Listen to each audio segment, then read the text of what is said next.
But we didn't stop there. Today, Marian proudly stands accredited with the prestigious NAC A++ grade with a remarkable CGPA of 3.71, a reflection of 3 decades of academic excellence, innovation, social commitment, and institutional excellence. And nestled perfectly within the breathtaking heights of Western Ghats, it is also a green campus committed to environmental sustainability. Marian continues to grow in every sense. This institution reflects what modern education should be: excellence in learning, responsibility towards society, and harmony with nature. And on this very stage, in an institution built on excellence and purpose, we have the privilege of hosting our distinguished guest today. Please join me in welcoming Leader of the Opposition in Lok Sabha, Member of Parliament, and a prominent voice for India's youth and democratic values, Honorable Rahul Gandhi, to our campus.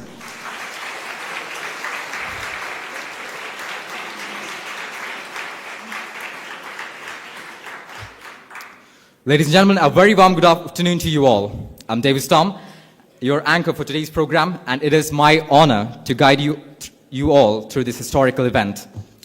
Let's begin today's session with a soulful prayer song performed by Christina Bosco, Delna Binoy, and Paul George of Marian Music Band.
Thank you, Marian Music Band, for that truly serene start to our program. A beautiful invocation to set the tone for today.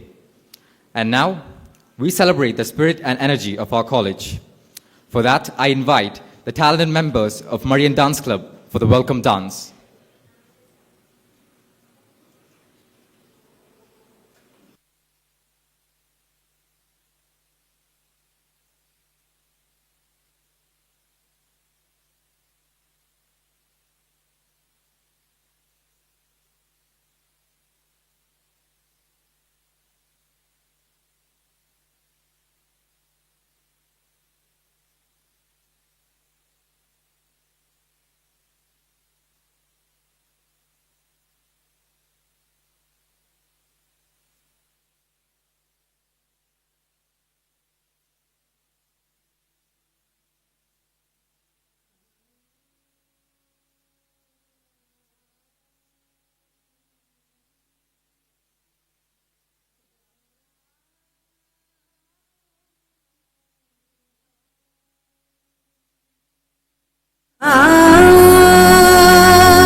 रहित समान रहित मोहनांगी सदा पालय सरसाक्षी समान रहित समान रहित मोहनांगी सदा पालय सरसाक्षी समान रहित मोहनांगी सदा पालया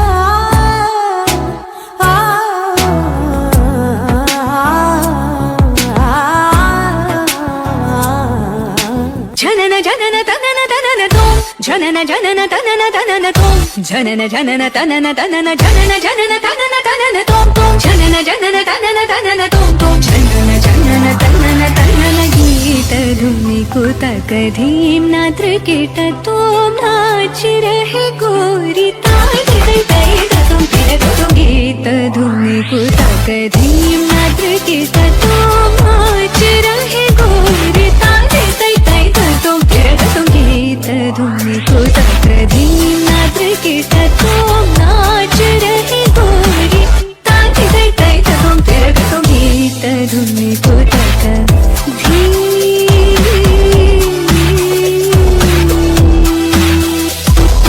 तान गावे तक तल तै तै तान गावे तक तल तै तै तान गावे तक तल तै तै तै तक तना धीम तकिड तक धीम धीम तकिड तक धीम धीम तकिड तक धीम हत तू हत गीत धुनि कुतक धीम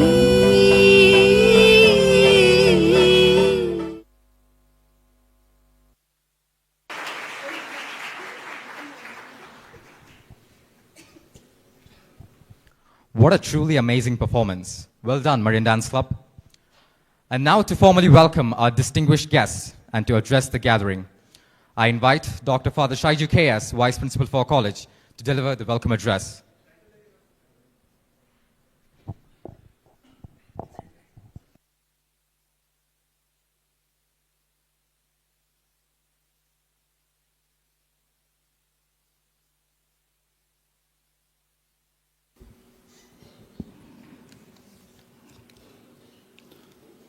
In every vibrant democracy, elected representatives serve as the guardian of democratic institutions, while the people who elect them remain the true custodians of its spirit and values.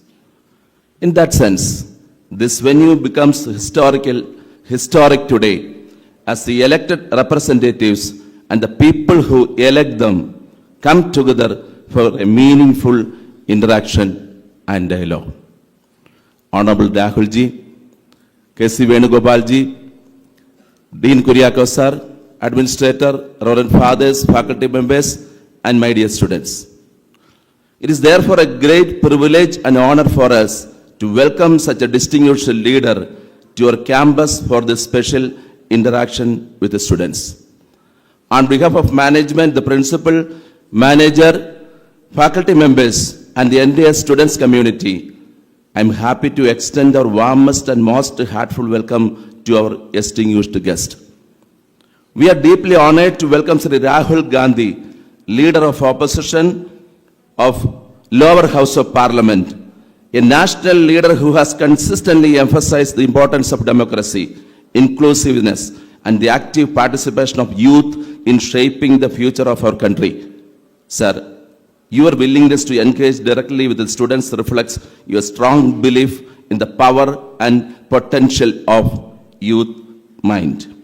Bharat की लोकतांत्रिक परंपरा को मजबूत करने और युवाओं की आवाज को सुनने वाले प्रेरणादायक नेताओं श्री राहुल गांधी जी का हम मैरियन कॉलेज हृदय से स्वागत करते हैं।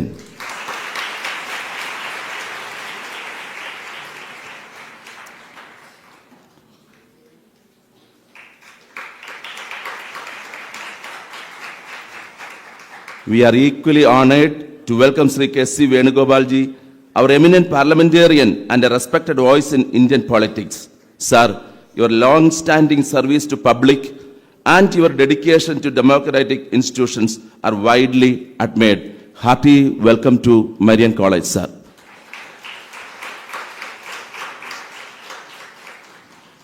Our warm welcome to also goes to Sri Sunny Joseph, sir, President of KPCC and a respected public leader known for his commitment to democratic values and public service. Your presence adds great significance to this occasion. We also extend our warm welcome to Sri Dean Kuriakose, sir, Honorable Member of Parliament and a dynamic leader known for his close engagement with the youth and the people. Sir, your continued efforts to connect with the students and encourage their participation in public discourse are deeply appreciated. Hearty welcome to Marian, sir.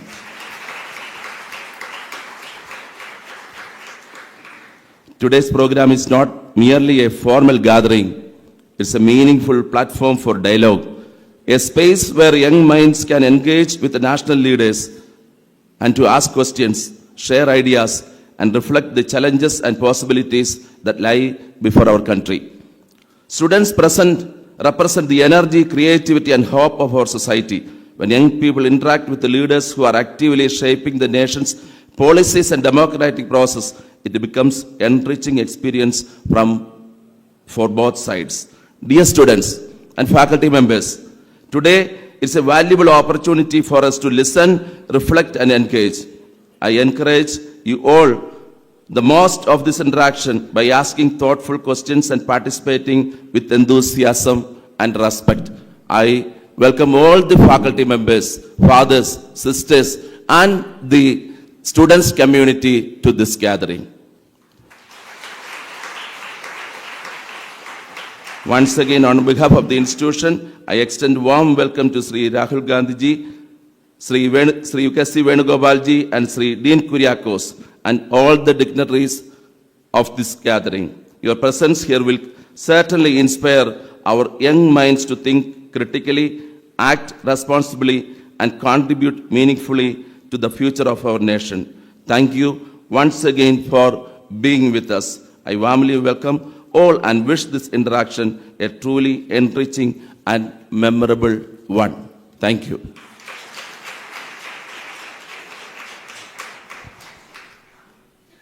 Thank you, Father, for your inspiring words and for setting the tone for what promises to be a truly memorable event here at Marian College. Before we invite our distinguished guests for an interactive session, it is my pleasure to call upon Ms. Swati Krishna S. Nair, Academic Quality Coordinator, School of Social Work, IHM Australia, who is here to introduce our esteemed chief guest and to facilitate today's interaction. Ma'am, please. Thank you, Davis. Hello, dear Marian College. Ellavarkum ende vineedamaya namaskaram. Today is not just an occasion, it's a defining moment. From these rural hills, from this land that has always stood for hard work, resilience, and unwavering spirit, Marian College rises with pride, and today it is honored by the presence of a visionary leader. This is not just a visit, it is a recognition that the voices, aspirations, and strength of our hill region matter in shaping the future of our nation. For all of us who come from these hills, this moment carries a deeper meaning because it tells every young mind here that no dream is too distant and no place is too remote to be a part of the nation's progress. Rahul Gandhi ji is not just a politician by a title or legacy. He is a man who has chosen to walk the dusty roads of our nation to find the heartbeat of its people. From the heights of the Himalayas to the tip of Kanyakumari, he has shown us that leadership isn't about the seat you hold, but the people you hold close to your heart. Beyond the member of parliament and the leader of the opposition, there is a good human being, a man who speaks of opening a shop of love in a market of hatred. I humbly welcome Honorable Leader of Opposition, Shri Rahul Gandhi ji, to the dais to have the interactive session. Dear sir, I humbly welcome you to the dais.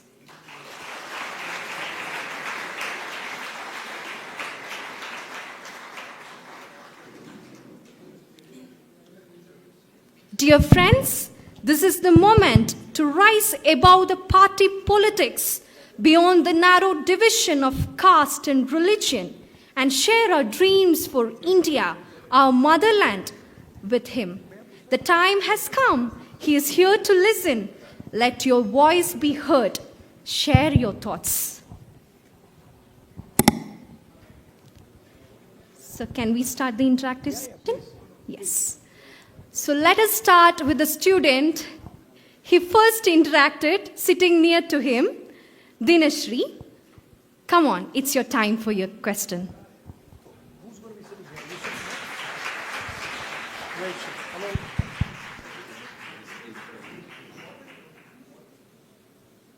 It's fine. Whatever they want. पानी थोड़ा कम दे दो. बस ठीक है. Don't move.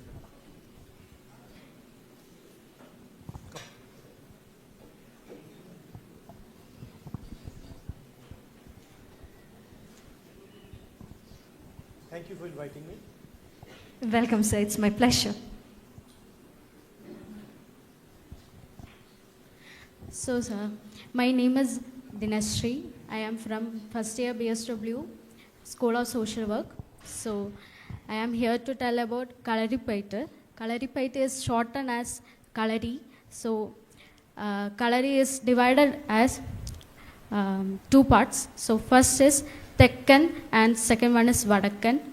That Tek means south and Vadak means northern style. So I am following Vadakkan's style. So they're two totally different styles. yeah. Are there commonality between them or not at all? What, sir? Is there commonality between the two styles? There is common and there is a little bit different. Difference also, okay. So Kalari is not only the use of weapons like urumi, some blade items, and shield and shield, sword and sword. So it is also a practice to make our body flexible. So can I show some? Yeah, please. Yeah. Thank you, sir.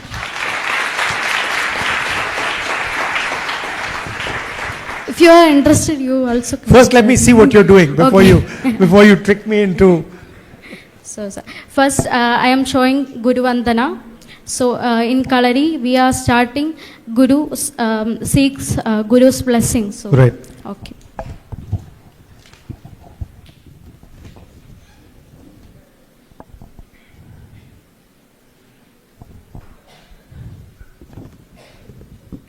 Venu, you're going to join?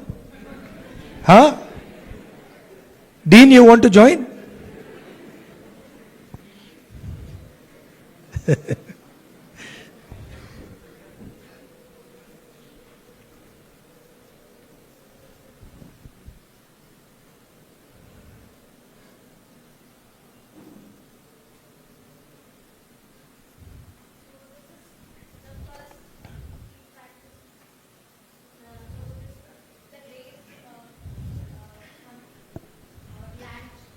And floor. And then we then we seek our permission from our Guru. So, did you want to join with me? Do you want me to do that? Yeah. Well, I mean, but you know, I'm not going to do it alone. So, Dean, you also please come. Venu also come.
Oh, yes. I have one question you, sir. So, very energetic person, you know. But martial art I do is completely different system. Okay. You want to try some of that? Yeah. Okay. Okay. So, what is your message to the younger generation who loves, who interested in martial arts?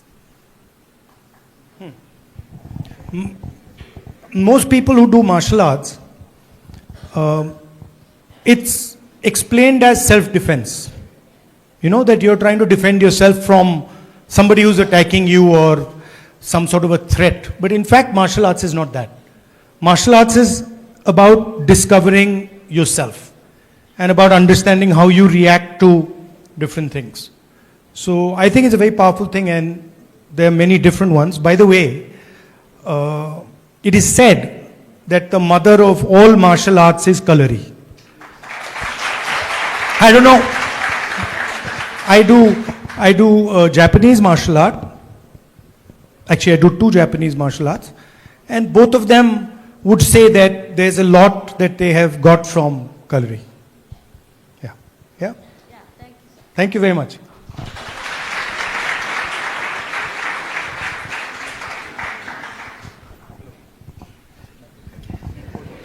I hope you loved it. It is something very celebrated in Kerala, Kalaripaita. So we started with that. Yeah. But in Kalari, you need a lot of flexibility. Yes, of course. Yeah, so I'm not that flexible. No, you are. I'm not that much. No. In the martial art that I do, you don't need so much flexibility. But we were So she's very flexible. Yeah, love that you enjoyed. So next, can we go with the next question? Yeah, please. Yeah, please. So You're in charge. Yeah, I've given the in charge. Blank check, do whatever you want. Yes. So next, we'll go with Steffi. Steffi is here. Come on. Namaste, Rahulji. My name is Steffi Shaji, first year BSW student. Your flexibility is so good. Your flexibility is so good. And I ask just one question. So you have to closely connect with the peoples of Kerala, especially as a representative of Wayanad. And what is your perception about Kerala and its people? And what role do you think the youth of Kerala can play the shaping of future in India?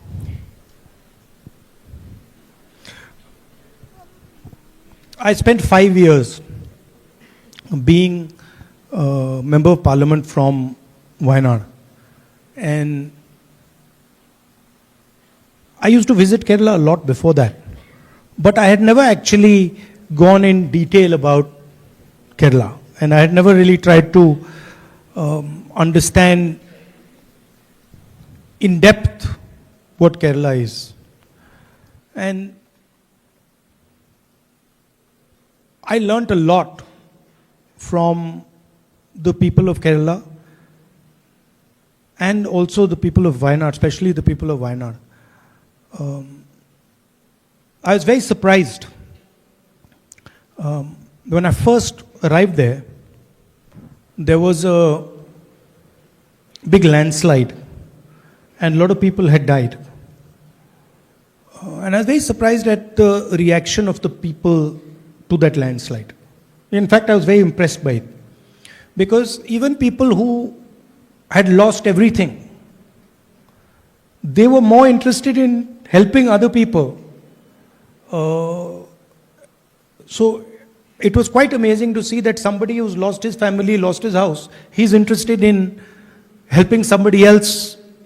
And it didn't matter what community that person was from, whether they were rich or poor, what religion, none of that mattered. It was that there's a problem and all of us have to get together to solve the problem. I found that to be a very powerful thing. I think you have a very old tradition here. Before coming here, I went to a function commemorating Narayana Guruji. And you have a very deep tradition here. Your own history, your own traditions that are very valuable to the rest of the country. And you should always operate within that framework, within your tradition, your culture, your language. There's a lot to learn from the outside world, but you must always be rooted to your own way of life, your own tradition. And then you can learn things from others. Of course, you people have made us very proud. Wherever you go, I've traveled a lot in the Middle East, and the only thing one hears about the people of Kerala is praise. You never hear anything negative. You're always hearing praise about the work you do in hospitals, how you look after people, the respect. So that's very nice. That's very nice to hear. I've also dealt with, sometimes my mother falls sick. We take her to hospital and then there's the Kerala nurses there. So I've dealt with them directly also and I know their magic. So those are the type of things that Kerala brings to the country. I'm quite impressed by your auditorium. When we were in college, when we were in school and college, we didn't have these chairs, these comfortable chairs. Huh? Very, very nice facilities here. Thank you, sir. It's a great happiness to hear so. So, can we go with the next? Yeah, you don't have to ask me, just Yes, go. okay. So, yeah, he spoke about Kerala and we are more energetic now. So, next we'll go with Angela. She's here. Yeah, come on. It's your turn. What's her name? Angela. Angela. Angela. So good afternoon, Rahulji. Good afternoon. Myself, I am Angela. I am a first year student at the Bachelor of Business Administration department here. So you have spoke about Kerala and thank you for speaking about us. So my question is that you have been here, you have been in Kerala for 5 years, right? So I think you will be familiar with Malayalam. Can you speak some Malayalam? I mean, I'm not familiar with Malayalam at all. I can say Nandri. But I'm not particularly good at picking up languages. My sister is the expert in picking up languages. Yeah. Okay. Thank you, sir. I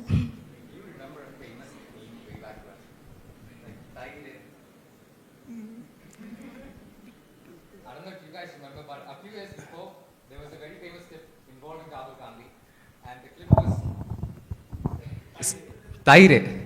So in summation, he was in a village. That's crazy, he doesn't remember this because I remember this so vividly. In fact, we were talking about it in the mess hall yesterday. So, can you say that again? Can we recreate that moment? I don't remember it properly, so you tell me. Well, I have a lot of memes done about me, so I don't remember them all. I got some good ones and some bad ones. well, what's your favorite one then? I don't I don't get into really. I'm not a big person who gets into looking at memes and what sort of. I don't like looking at myself on camera. It's not. That's a fair point. Yeah. But I guess by the end of the session, we will definitely recreate Yeah. a meme, to make our college more famous, make this event more memorable. I should have blurted that out. Anyways, moving on to the next question. What is like a sentence which you often hear in Kerala? Any Malayalam sentence which you often hear from anybody? Any word? Generally I will speak in English, and most of the time I'll have somebody translating. So mostly it's much more emotional contact than what people are saying, right? So it's physical contact, emotional contact, more direct love and affection than what is being transmitted by words. Yeah. Great insight. It means that language is never a barrier. Well, Yes. if you know where to look, it's not a barrier. Great. Yeah. That's a great answer. So, In fact, you see, I used to be told this, and I never quite understood it. But actual communication between human beings happens outside language. It happens in how you meet each other, look at each other, how you connect with each other. That's much more powerful than the language that you're using. I wouldn't have believed that. I wouldn't have believed that 10 years ago, but I've come to realize that that is true. because why that question states to be important is from students from a remote location, they're always frightened to go study in a better institution, thinking language is a great barrier. Because how we'll communicate, how we'll go ahead without knowing proper language, how can we go communicate, how we'll get better education. So somewhere in the category of barriers from people from remote location, language is one among that. Yeah. That is why. But society likes to do that, right? So society likes to say that, oh, if you speak this language, you're better. Or if you do this activity, you're better. Or if you're an engineer, you're better. But really, everybody is unique. Everybody does their own thing. So there are many brilliant institutions that might not be known as brilliant. And there might be some brilliant students sitting in institutions that are not that brilliant, but they're doing just fine. They're doing very well. And then there might be some not so brilliant students sitting in a brilliant institution and going nowhere. So I think it's much more important than where you're sitting is how you're responding and how you're thinking about what you're doing, you know. But yes, you don't want a country where people are uncomfortable because they can't speak a language, or because they are speaking a particular language, or because they believe in something and they don't believe in something else. You want a nation where everybody is comfortable, everybody can aspire, everybody can want to do whatever they want to do. She wants to do culinary, she should be allowed to do culinary. Tomorrow if she says, I don't want to do culinary and she wants to do something else, should be allowed. But in our country, there's quite a lot of rigidities. So society will say being an engineer is good. Nobody's actually experienced what being an engineer is like, but they've already decided that that's good. Being a doctor is excellent. Being a cook is not so good, according to our society. But if you're passionate about it, that's the best thing for you, right? So I'm a person who believes that all our students are unique. None of you in this room are the same, which means that you should have a unique path. You should be allowed to choose whatever you want to do. I'm not saying that, don't listen to anybody. You listen to everybody. And then in the end, you have to decide for yourself. If you like being a cook, you like being a runner, you like being a musician, you like dancing, you like doing coloring, you should do it. Great insight. It will motivate a lot of students. No, because society is always telling you, there's a competition, you all have to compete, you all have to become engineers, you all have to become doctors, and then afterwards you're miserable. Because maybe you didn't want to become a doctor, maybe you wanted to play football, or maybe you wanted to do something else. So that pressure, you should resist that pressure. You should say, I'm an individual person, I'm going to make my decision what I want to do, with respect to everybody. But if I'm passionate about that, then I want to do that. Great, thank you. Yeah, give a big hands because that will motivate a lot of us, obviously. But you agree with what I'm saying? Yes. You agree with it, right? How many of you feel that you're forced to do things from a job perspective that you may not want to do? Right? You don't have to be shy. Lift it properly. Yeah. So there are people. There you are. Yeah. Yeah, so that's a great insight. See, they are picking from that. It will be a big motivation actually. So coming Because eventually you'll only be good at something that you like doing. If you don't like doing it, you will not be good at it. So it's much better to choose what you like doing and then do it. Exactly, Yeah. that is But, so much true. I have a question there, because even then, pursuing what you like, it's a privilege. In our country, let's say you're the only son, or let's say you're one of two children in your household. Maybe you're not so financially privileged. What if they need this child to do this job to live a dignified life? What if they don't have the freedom to go somewhere else, find out them, discover themselves? Have that freedom, have that safety net. Yeah, so even if, regardless of what you're doing, you still have the ability to engage in it in whichever way you want. You will decide that, right? So that freedom you will always have. And human beings, especially young human beings, are very, very imaginative and very powerful, right? So obviously everybody operates in constraints. Person who maybe doesn't have electricity in house, you might say, well, he doesn't have electricity in his house, so he can't possibly study. How's he going to compete with somebody who has electricity in his house? But no, there are millions of people who are like, no, actually, I don't have electricity in my house. I'll still study. I'll use a candle to study. So I don't undermine human capability, right? Of course, there are constraints, and you work with constraints, and some people work with a lot more constraints than other people, right? I was half joking when I said, this is a wonderful auditorium. In my mind, I was also thinking, wow, there are many, many kids in this country who would never be able to sit on a seat like this, right? Wouldn't have the institution to give them this auditorium. So it's our duty as people who work to build the country to make sure that those people have this type of an opportunity. So moving to the next question, it's Jacqueline. Yep.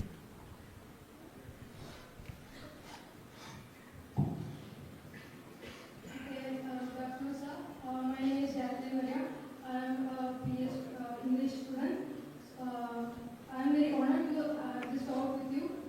So, Rahulji, the question I want to ask Rahulji is, what is not uncomfortable about Indian politics that every young people must be aware before they get into public life? I guess something that children should know. Yeah. I mean, if you want to be a politician, it's an unpleasant job. It's not a pleasant job. If you want to do it seriously, and if you have certain value system, it's a very difficult job. So you should only do it if you're serious about it. And be ready that you're going to suffer quite a lot and get beaten up and pushed around. If you're doing it for the right reason. If you're doing it for the wrong reason, then it's easy. Then there's no problem. So that's the decision you have to make. Am I doing it for myself? Am I doing it for benefiting myself? Then you have one other path. And then you say, am I doing it to benefit or defend certain ideas or certain values? Then the path is completely different. One is unpleasant, difficult path, but you learn a lot and you're actually quite useful. The other one, easy path. You might not learn that much. Maybe you'll have a big house, a lot of money. So these are two paths. So you have to make a decision which one. You cannot go on one and then suddenly go on the other. If you go on this one, then that one is blocked. If you go on that one, then this one is blocked. That's really the decision. Are you thinking of joining politics? I don't know what exactly I'm supposed to answer to that. You can say no or you can say yes. Balance? Balanced. Okay. Thank you, sir. But in my experience, when I first joined politics, the general thing that people say, right, that in politics you cannot be honest. That's they say it. And I refuse to believe that. So I am testing the idea that honesty is possible in politics. For me, that's interesting. That how transparent can you be? How open can you be? How honest can you be? And where are the limitations? So that is for me very interesting, and that's what I like doing. Yeah.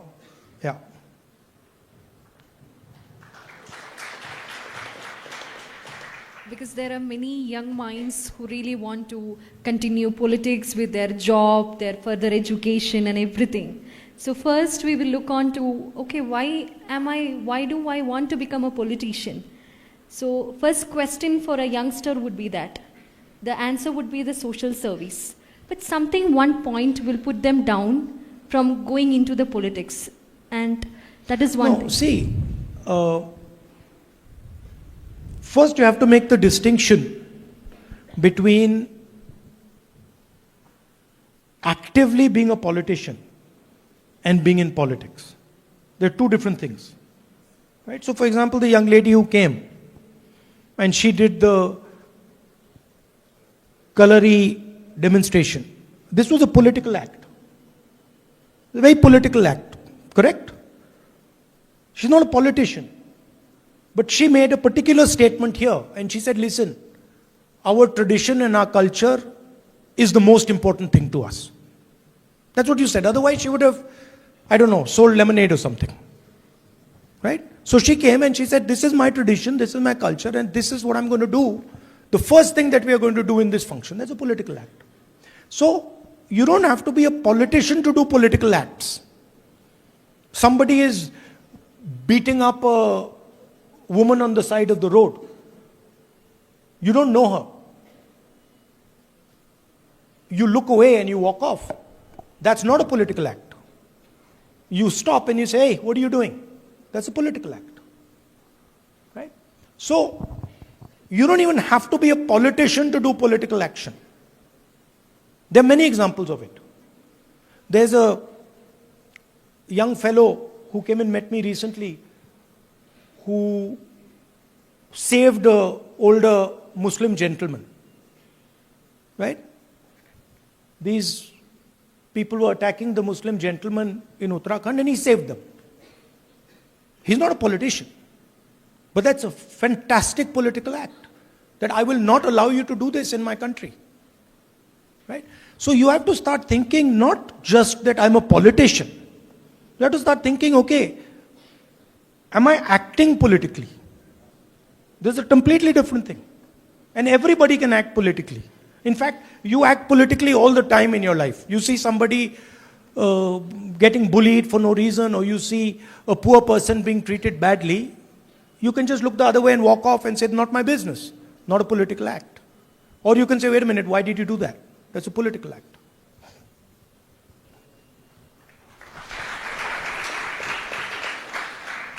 Moving to the next question, it's Nimisha. Yeah, Nimisha, it's your turn for putting forward your question. Hi Rahulji, my name is Nimisha Helen. I am from Media Studies Department, first year student. Actually, I am coming from Thiruvananthapuram. Today I am talking to you a serious question.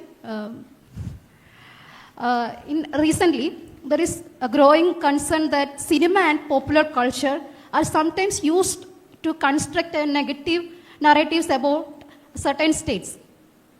As seen in the debates around film likes, for example, Kerala Story, do you think cinema is increasingly being used as a political propaganda tool to shape public perception about a region or communities in India? Well, the good news is that Kerala Stories, the halls seem to be empty and nobody's really watching it. And it shows you that there are people, the majority of this country have an understanding of what's what, have an understanding of what Kerala is and Kerala's traditions and cultures. But you're absolutely correct. Movies, TV, media has been weaponized.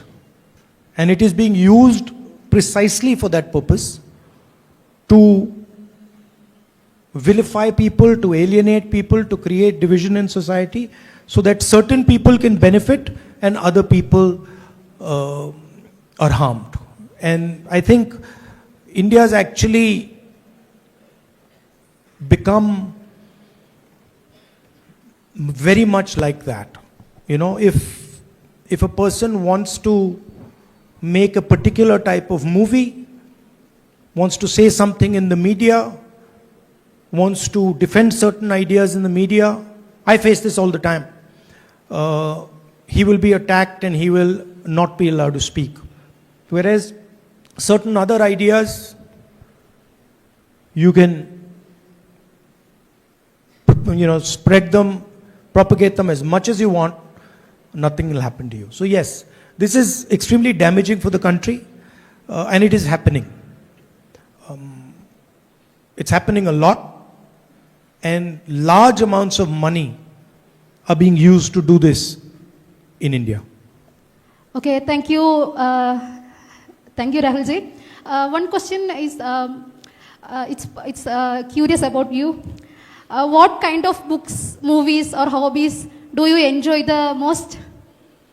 Books, movies and hobbies. Yes. I go through phases. I read quite a lot. And I read, I'll get interested in one subject. And then I'll read a lot around that subject. I'll try and understand that subject. And then I'll move on. So I read not an individual book, but I'll read a set of books. Suppose I get interested in, I don't know, military history. Then I will suddenly start reading a lot of books about war, military history, combat, etc., etc. So I do it like that. Movies, I don't watch much. Somehow these days I'm not interested that much in watching movies. I used to watch more earlier. And hobbies, I like playing chess. I do martial arts. I swim, I run, I do exercise. So I like to keep myself reasonably fit. What do you do? What hobbies do you do?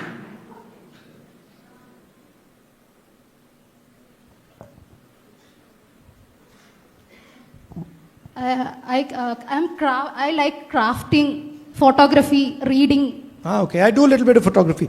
Actually, now that I thought about it, I think one of my hobbies is understanding people. Like I listen carefully. And I like to listen carefully to what they're saying, try to understand what exactly is disturbing them. So I listen now much more carefully and accurately than I used to listen. Earlier I was like, okay, this is what I think I'm going to tell you. Now I'm like, that's not so important. What is important is what are you trying to say? Why are you saying it like that? Like for example, you said I'll ask you a serious question. Then I'm waiting for the non-serious question. So inside people's words, there's a lot of stuff that is hidden. So I like to look at that. That's really my job. My job is understanding and listening to people. Thank you. And I guess because we are on pop culture theme, I guess because we are talking about pop culture, movies, books, and etc., I'm sure the audience also wants to know, does Rahul Gandhi watch anime? K-drama, anything of that sort? I used to. You used to? I used to watch a little bit, but not lately. Can I ask which one? Akira. Yeah. A man of taste, ladies and gentlemen. I like Akira. Have you seen Akira? Yeah, it's an old anime. And what about video games? What about? Video games? You know, I have a group of friends and we play FIFA.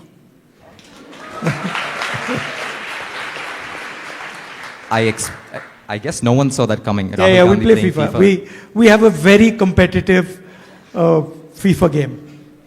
2-on-2. Yeah. So what really interested you when you were a teenager, when you were our age? Okay, you're now an individual, you're, I guess, in your middle ages right now. So what were you interested in when you were young? I was just curious. I want to know why things are like this and not like that. And I would never take an answer at face value. So if I asked you something and you answered it and I wasn't happy, then I'd say, no. Tell me, explain why. So in school, I used to get into a lot of trouble. You know, the physics teacher would put a theorem up and I'd say, but why is that like that? And she'd like, no, you remember it. And I'm like, no, you tell me first, why is that like that? So I used to have that type of altercation. Then I was always into some sport or the other. So in school and college, I used to play football. Then I used to box. Then a lot of running and swimming, triathlon. So I was always doing something physical as well. Yeah. Does cooking ever excite you? Yeah, I know how to cook. I'm good at cooking. Well, I would say I'm good at it. My sister's better, but I'm reasonable. Okay. Would you say you cook to live, or are you like exceptionally good, like high level? Could you be biryani, butter chicken, things of that nature? Or like, okay, I won't starve to death. No, I don't. Look, when I was working in London, I was cooking for myself, right? So that's where I learned. Select things I can do very well, but not such a broad list of things, right? So what I like, I can do, and I can do it pretty well. Yeah, food habits, I'm more non-vegetarian than vegetarian. I mean, of course, you don't have to say that in Kerala. Yeah. And could you name one dish as your last meal? What would your last meal be? Last meal? Or favorite dish? No, I'm not, anything. Anything. It shouldn't be Karela, which I don't like, and it shouldn't be spinach, and it shouldn't be peas. Otherwise, you can give me anything I want. Okay, so moving to the next.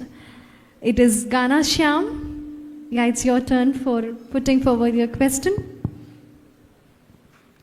Hi Rahulji. So my name is Gana Shyam.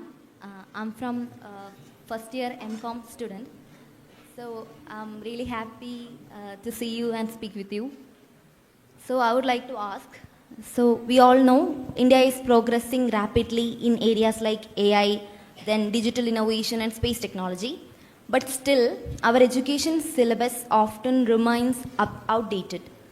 So what reforms would you propose to regularly update our syllabus and align India's education system with emerging technologies and to meet the global standards? You know, right now, our education system, particularly our higher education system, and I don't mean you here, is under ideological attack. So a particular ideology is being imposed on the education system, and if you look at all our vice chancellors in our universities, large numbers of them are being made vice chancellors simply because they belong to the RSS and subscribe to a particular ideology. So there is a ideological pressure that is coming on the education system. And that's the first thing that has to be stopped, because an education system, especially in a country like India, must not be limited to one particular way of looking at things. And particularly, it shouldn't be limited to the RSS view, the divisive view that the RSS has. So that's the first thing I would say. The second thing is, actually India is not successful at AI. This is something you have to understand. There are two players in the AI game. The first is the United States, and the second is China.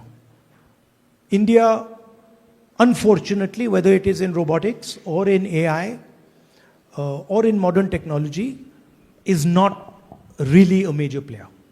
Certainly not when compared to the United States or the Chinese. And you could see in the AI summit itself, there was a Chinese robot masquerading as an Indian robot, right? Now, people who actually understand these things know them. If you want to be powerful at AI, you have to control your own data. That's the simple thing. The Americans are powerful at AI, are good at AI, because they have access to global data. When you send a WhatsApp, do you guys use WhatsApp? Who do you think controls the data? Meta.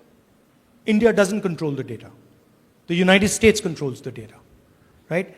Pretty much any information that is moving on India's communication system, on our phones, is owned and controlled by the United States. That's not the case with China. China owns its own data. There's no WhatsApp in China. So if you want to actually become a serious player in AI, the first thing you have to do is you have to make sure that you have access and control of your data.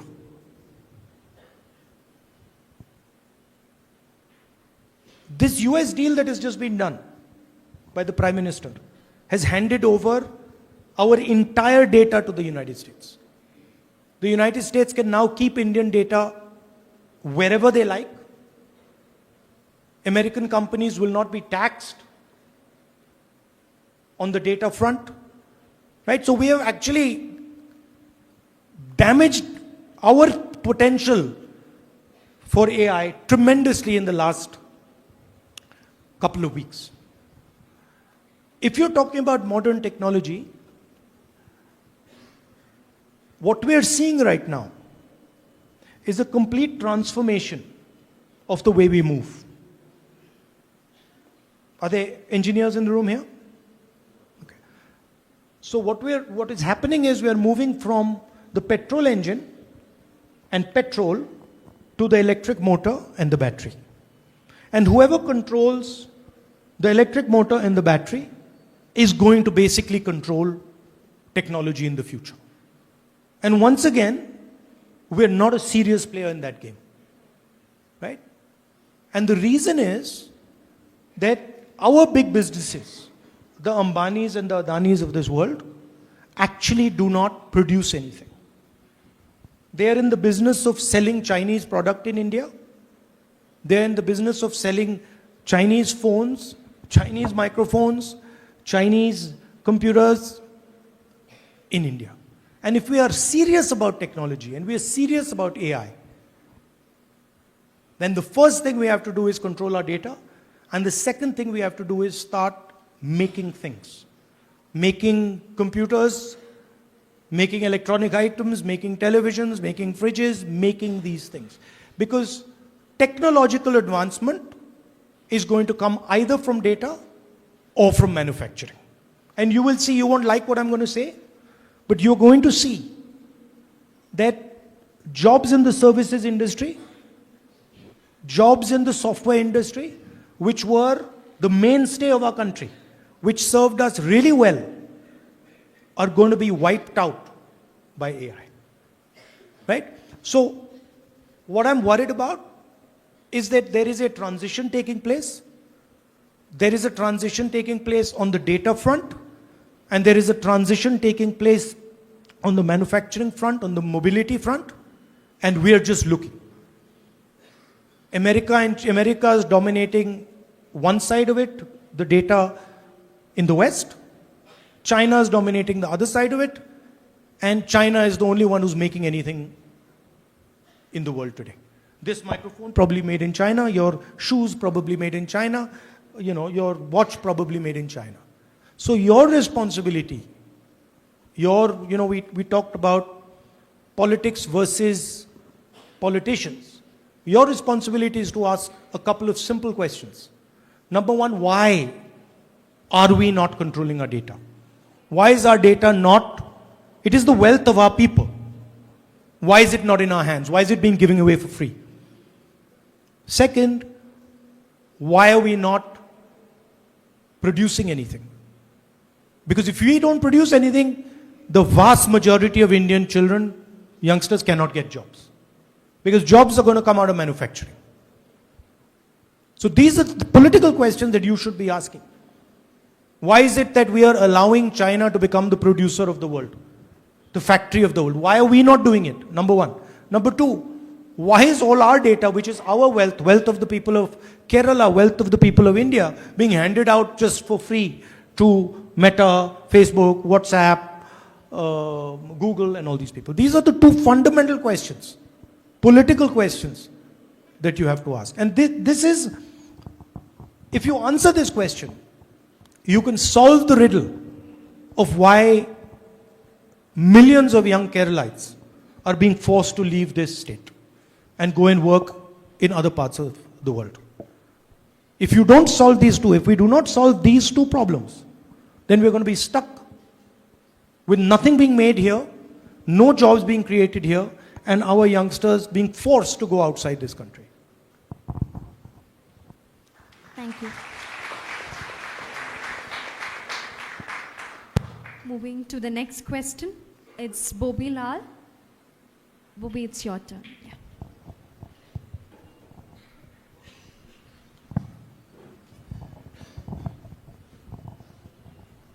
So before I begin, may I call you Cheta?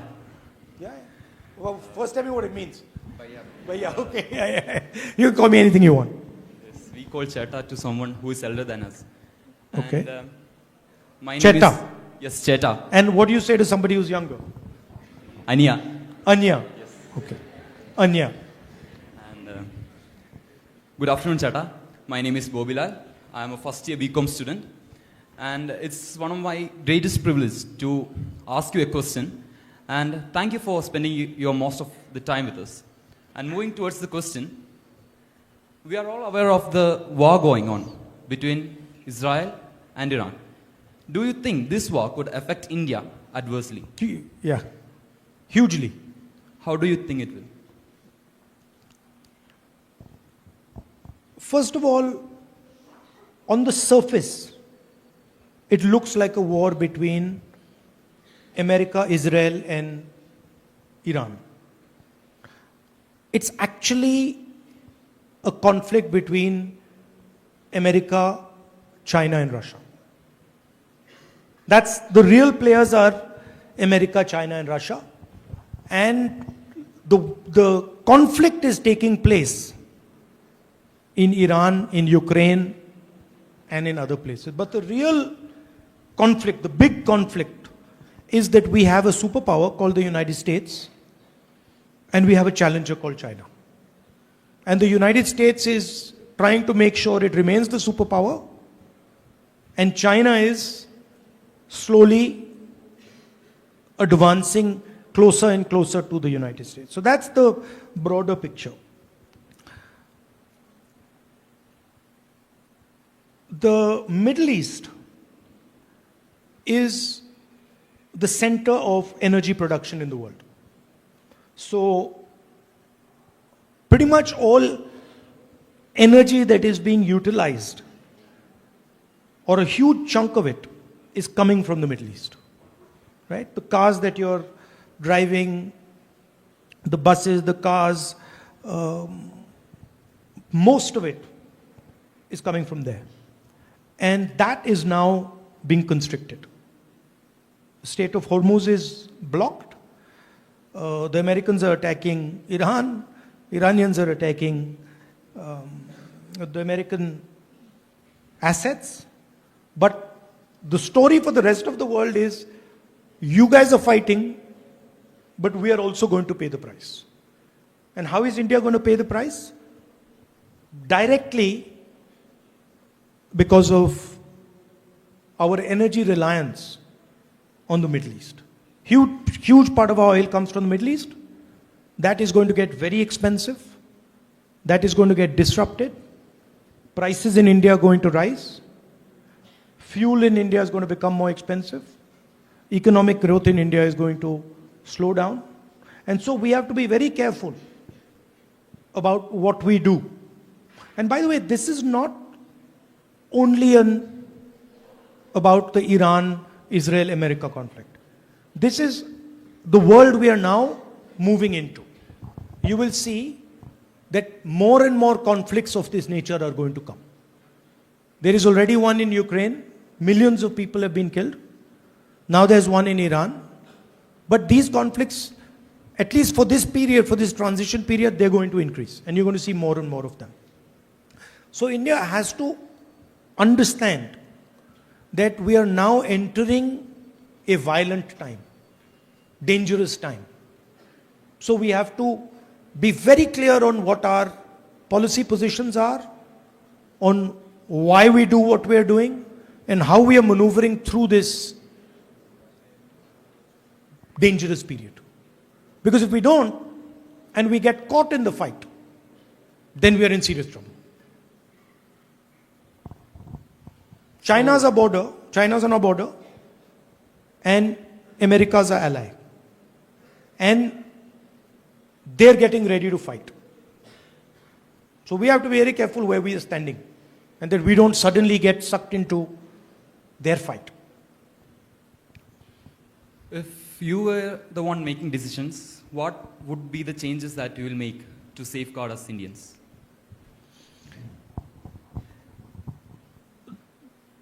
The single most important thing for any country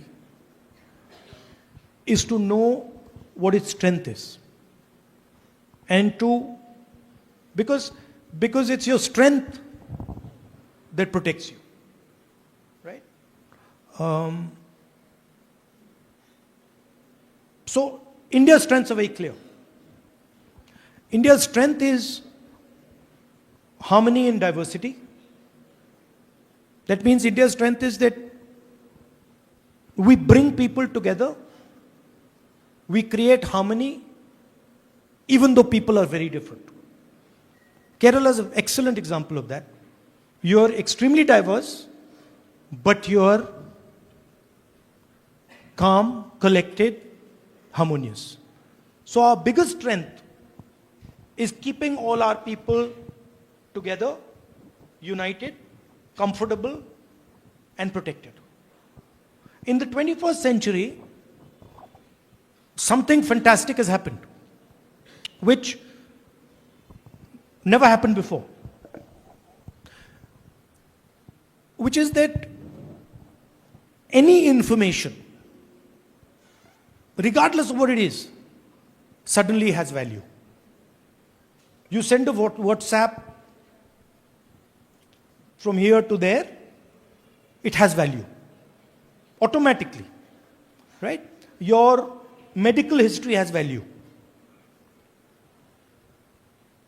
We call that data. So for us, if we want to be a powerful country, we have to understand that we have the largest pool of data on the planet. The only comparable pool of data to us is China. We have 1.4 billion people, they have 1.4 billion people. Size is the same. Basic amount of data being created is similar. This is like our central resource. And this is what is going to protect us. So we have to make sure that it is secured and that our people benefit from it. Not American companies, not the United States. Please understand one more thing. That in the fight between China and America, what do you think is the single most important asset? If you're American and you're competing with China, what do you think is the single most important asset? Try. Huh? Indian data.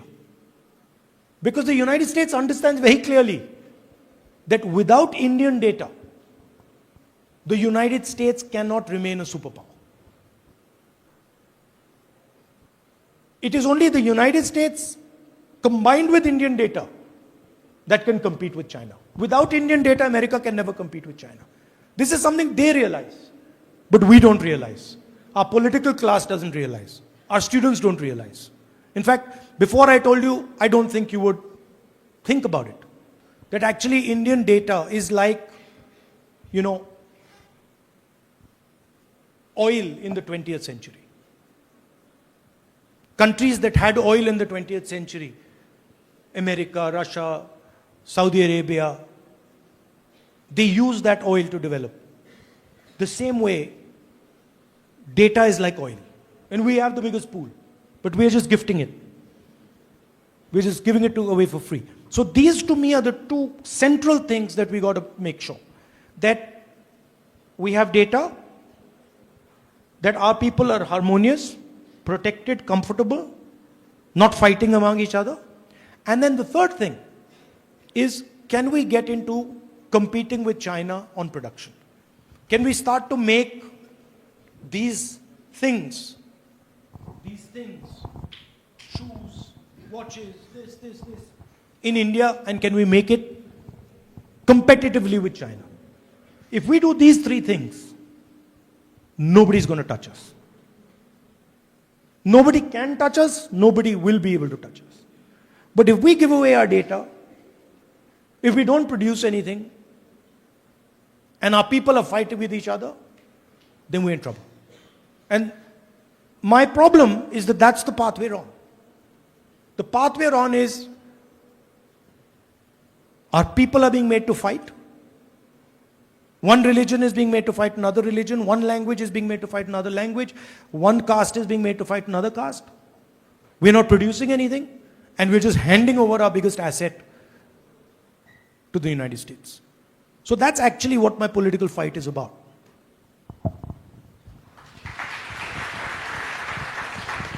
So that about rounds up our Q&A session.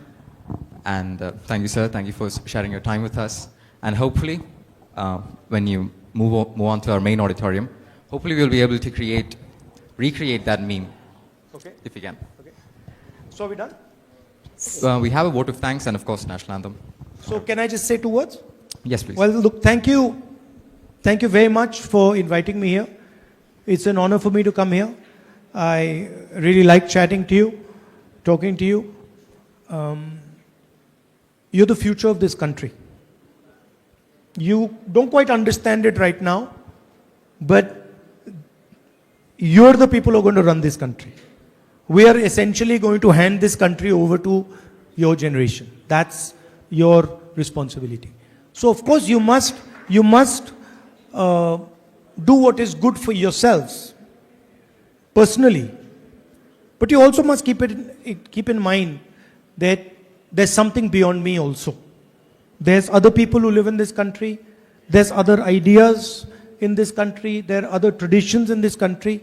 And be as open-minded as possible to other traditions, to other ideas. You can learn a lot from them and they can learn a lot from you. Thank you very much. All the best.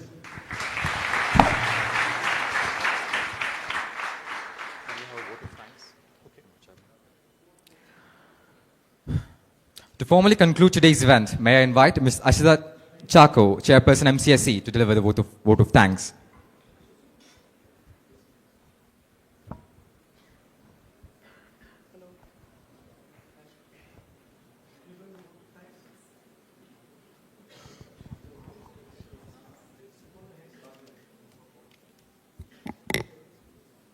Good afternoon to everyone present here.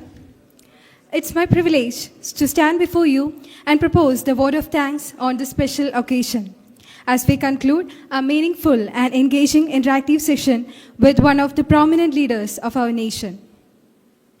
Today's gathering has been a wonderful opportunity for students to listen, reflect, and interact directly with Shri Rahul Gandhi ji, a national leader known for his commitment to democratic values, youth empowerment, and inclusive development.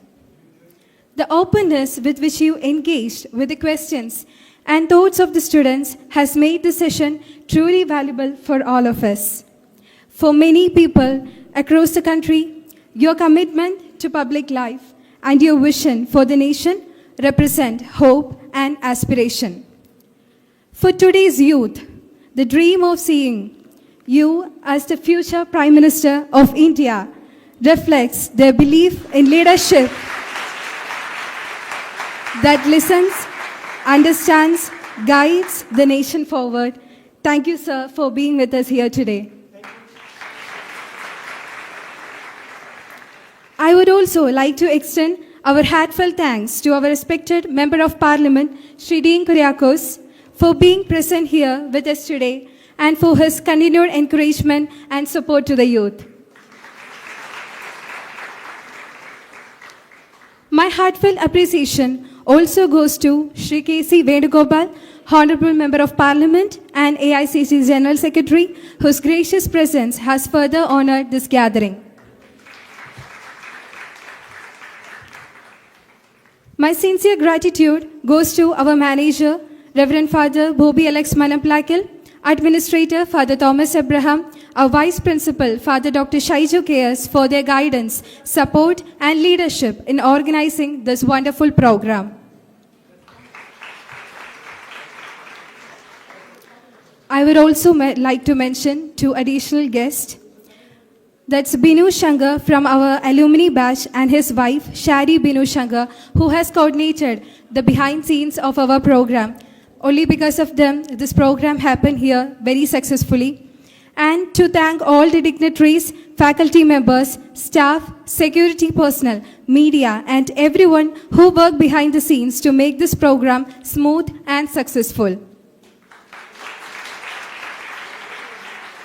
Finally, a special thanks to my dear fellow students, whose enthusiasm and thoughtful questions made this interactive session lively and meaningful.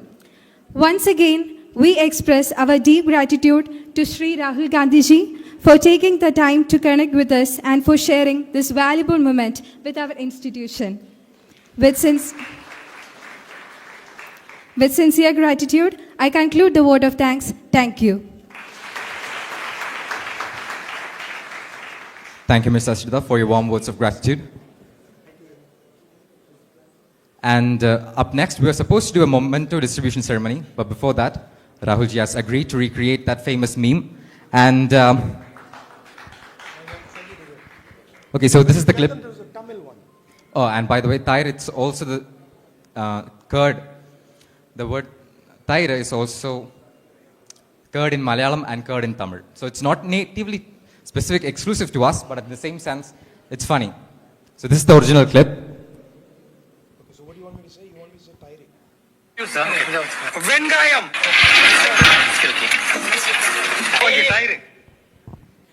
So what do you think? What do you want to do? Like, the word is tired. You're the person who has to do it. You tell me what I have to do. Okay, I guess we can do a short skit. I'm making buttermilk. To make buttermilk, what do I need? No, I need curd. I need curd. So I'll ask, yo man, where's the curd? Yo, tairi. So you have to say, tairi butter. Tairi, Butter. ibade. Tairi, ibade. No, say it again. So the idea is, we'll do a small skit. I'm making buttermilk, and I'll ask you, hey Rahul, where's the buttermilk? Okay. So you'll tell me, tairi ibade undu. Tairi? Ibade undu. Okay, go ahead. Okay. Yo Rahul, where's the buttermilk? Tairi, ibade.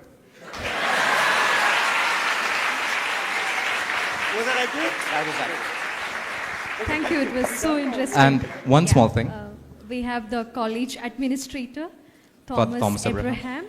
So to present a momentum on behalf of the college as their token of love to Rahul Gandhi ji.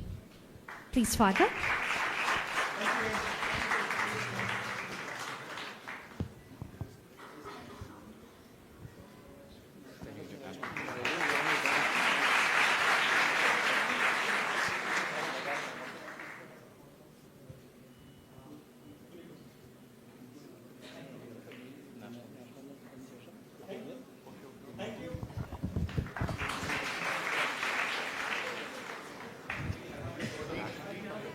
Yeah, we can take a photo.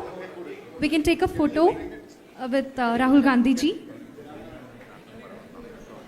Yeah, I request the students who are seated in the back to just come forward and line up in the middle gap. You can see the middle gap there. Please line up there.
Once again, students who are already planned for dining with Rahul are requested to move to Marian Hostel.